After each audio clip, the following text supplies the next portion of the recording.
دوسرا چیپٹر، یہ لوگ جو میں سمجھتا ہوں جاہل ہے اور تاریخ سے واقف نہیں ہے، ان کو پتہ نہیں ہے کہ تاریخ کے سینوں میں کیا ہے۔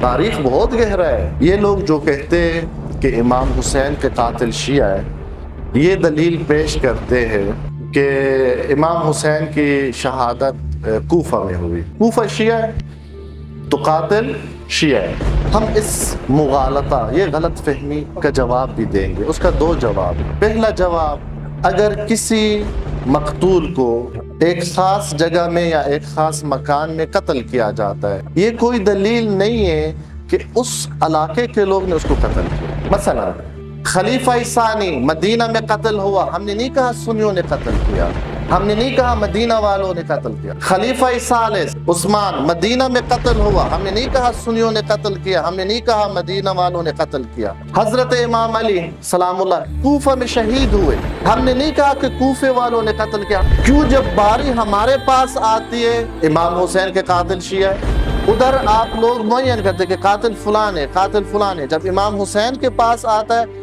قاتل شیعہ ہے۔ یہ پہلا جواب۔ دوسرا جواب، یہ لوگ جو یہ کہتے کہ امام حسین کے قاتل شیعہ ہے، یہ نہ کہ صرف تاریخ سے واقف نہیں ہے، یہ کوفہ کے حالات سے واقف نہیں ہے۔ کوفہ کچھ لوگ کہتے 17 ہجری، کچھ لوگ کہتے 20 ہجری میں خلیفہ ثانی کے دور میں کوفہ اس دولہ اسلامی کے حصہ بن گیا۔ کوفہ اس وقت عالم اسلام کا حصہ بن گیا خلیفہ ثانی کے دور میں، یا 17 ہجری یا 20 ہجری، ٹھیک ہے۔ کربلا کا واقعہ 61 ہجری۔ امام علی سلام اللہ علیہ 35 ہجری سے 40 ہجری تک حکومت کی۔ خلیفہ ثالث کا انتقال یا قتل 35 ہجری کو ہوئی۔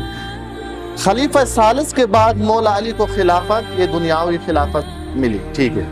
35 ہجری سے 40 ہجری امام علی نے حکومت کی۔ 20 ہجری سے 61 ہجری، یہ تقریباً بر جناب 40-41 سال۔ 40-41 سال میں سے صرف 5 سال ہمارے حکومت، یعنی صرف 5 سال کے لیے گورنرز ہمارے، کوفے میں جو نظام وہ ہمارا۔ 40-41 سال کے لیے بنی امیہ کا نظام کوفہ پہ چل رہا ہے۔ تاریخ بتاتا ہے کہ کوفہ کا 1/7 وہ شیعہ تھے، باقی خوارج تھے، باقی بنی امیہ کے چاہنے والے تھے، باقی ایسے لوگ تھے جو صفین کے بعد کہا کہ بابا ہم نہ اس کے نہ اس کے، یعنی ٹوٹل بنتے شیعہ اس وقت کوئی 17,000۔ تاریخ بیان کرتا ہے کہ اس 17,000 میں سے کوئی 15,000 جیلوں میں تھے۔ مختار الثقفی جیل میں، میثم التمار جیل، شیعہ کے بزرگ شخصیات ان کو جیل میں رکھا گیا۔ خلیفہ ثالث کے دور میں کوفہ کو ایک پلاننگ کے بنیاد پر، ایک پالیسی کے بنیاد پر پلاٹے کو تقسیم کیا گیا، انہی قبائل کو دیا گیا جن کا مزاج بنی امیہ کے ساتھ ہے۔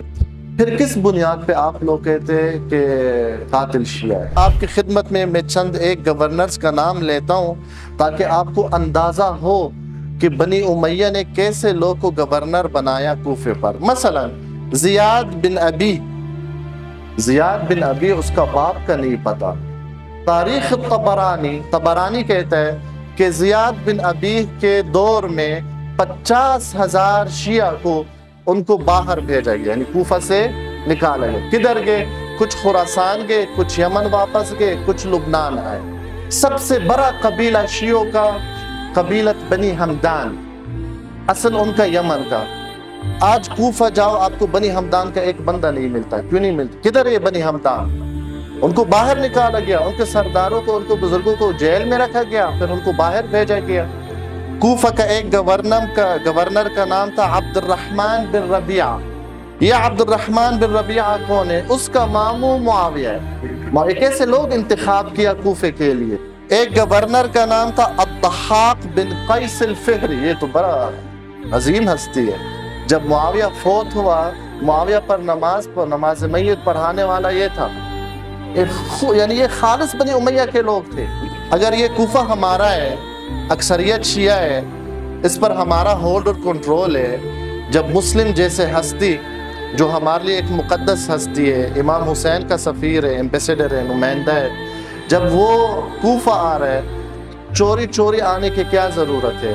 مین راستہ سے نہیں آیا، باغات کے راستہ انتخاب کر کے کوفہ میں وارد ہوا۔ کوفہ کبھی بھی تاریخ میں ہمارا نہیں رہا کیونکہ حکومت ان کی تھی۔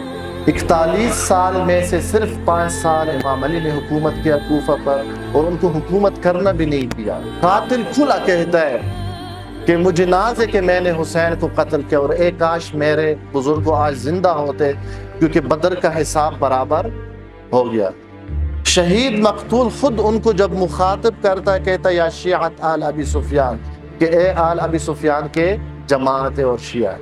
پھر کس چیز اور کس بنیاد پر کہا جاتا ہے کہ امام حسین کے قاتل شیعہ ہے؟